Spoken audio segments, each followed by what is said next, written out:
Welcome to our history session where we're learning just a little bit more about the Industrial Revolution and getting a little bit deeper into some of the causes of the Industrial Revolution. So these slides are about Britain as the first industrial nation and the birth of the Industrial Revolution. So we're going to be able to understand the main factors in the creation of the Industrial Revolution, and by the end of this session we were going to consider the importance of cities.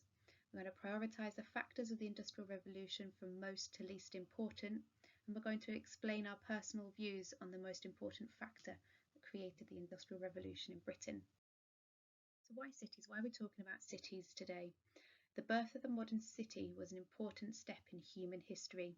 Remember, in our lessons we went from looking at Manchester as a village to a town, and in that town there was a cotton industry, there was weaving within the town, and it was famed for it, but it wasn't a city, there wasn't any factories. And then during the Industrial Revolution, factories appeared, more and more people came to live in Manchester, became bigger and bigger into the city that it is now, mainly due to that cotton industry, the weaving industry. So what do cities give us that country villages could not? Think about lives in the country compared to lives in the city. Think about the number of shops, the amenities, the different places that you can go in the city that you cannot go in the countryside and the villages. Can you think of 3 reasons?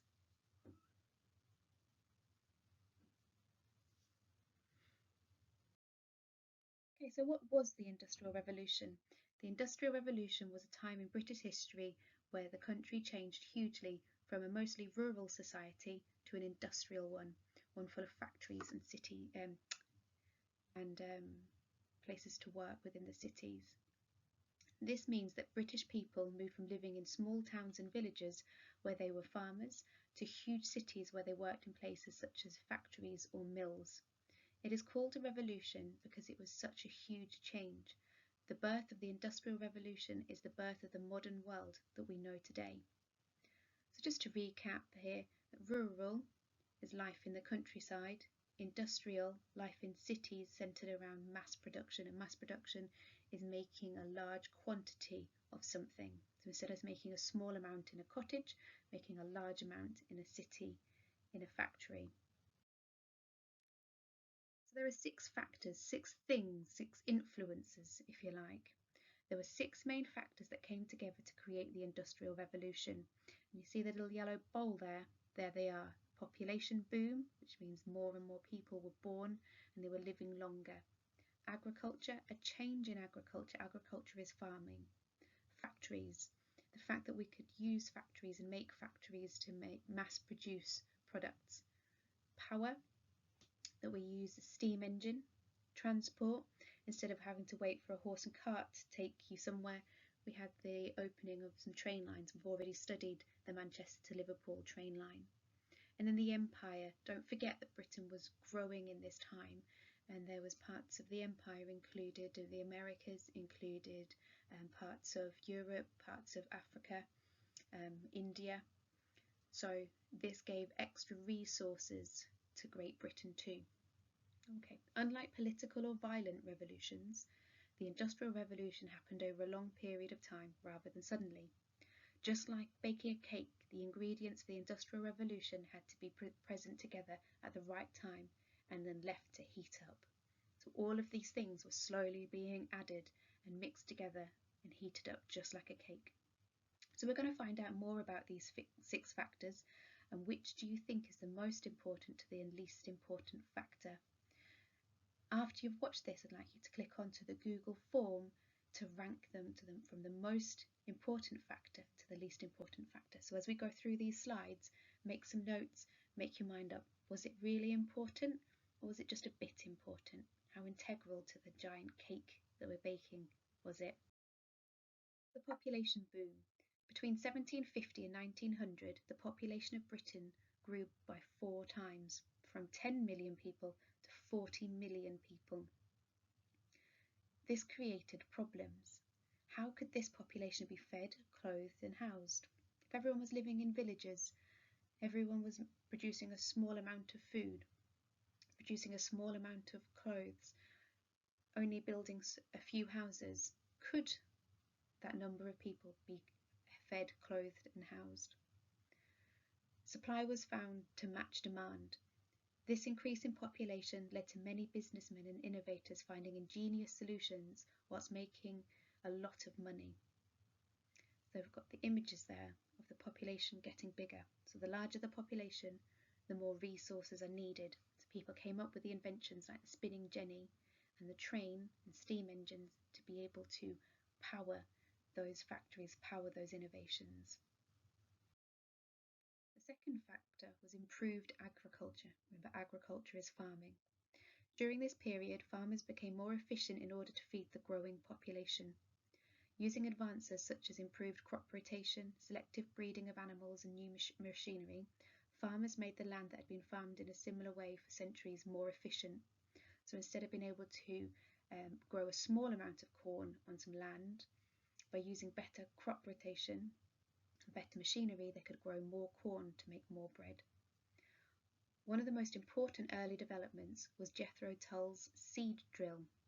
The seed drill planted seeds quickly and efficiently without the need to do it by hand. So before the machinery, a person would have had to go along and planted every single seed, which limited the numbers of seeds you could plant. With a machine, you could do it much more quickly, cover much more ground, and produce much more corn, or whatever it is you're sowing in the fields. The next factor were factories, and we've looked quite a lot at these in school. It was not only farmers who were developing new machines and ideas. Factories began to be built in cities to produce goods at a far faster rate than before. People moved from the countryside to the cities to work in them. Woolen cloth and cotton goods had been produced in small amounts in people's homes for centuries. A factory could produce huge amounts of textiles quickly, useful for clothing the increasing population and as trade goods. So one of the things that we looked at was that Manchester was great for making some clothing and the cloth, and then they used the train line and the canals to Liverpool to be able to trade it across the world, making the people of Manchester and Liverpool much richer. The next factor is power. The first factories were powered by water and used wooden machines. New types of power would lead to bigger, more efficient factories. Coal was mined in large amounts and used to create wrought iron that was tough enough to create large complex machines.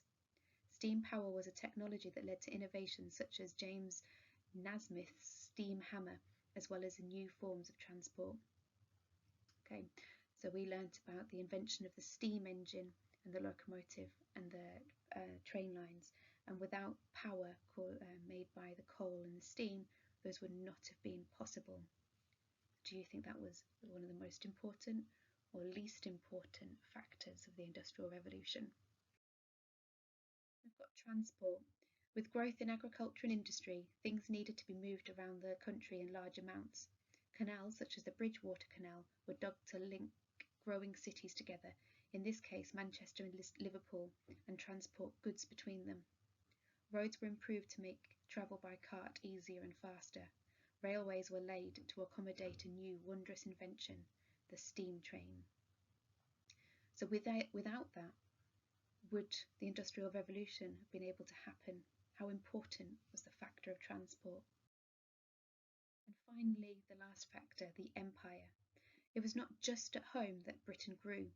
The British Empire expanded from a few colonies in 1750 to cover a fifth of the world's lands by 1900. Colonies in places such as India, Australia, Canada and South Africa gave British factories access to exotic resources such as cotton, silk, fur and tea. By 1900, the empire had a population of around 400 million people, each of these a potential customer for British goods, which pushed production ever onwards. It made Britain a very, very rich country. So by selling some of those goods or bringing them into the country, it changed the lives of many people. So those 6 different areas make the perfect recipe for the Industrial Revolution. It's why Britain led the Industrial Revolution, because we had all 6 parts of the cake.